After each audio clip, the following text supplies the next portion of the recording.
এই সরকারের বিরুদ্ধে স্লোগান দিয়েছি। আমি লিডার অব অপোজিশন, আমি দায়বদ্ধ আমার এমএলএদের টিমকে লিড করার।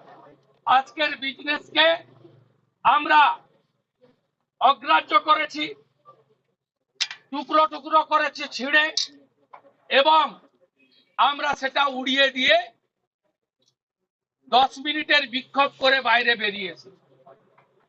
তারপরেই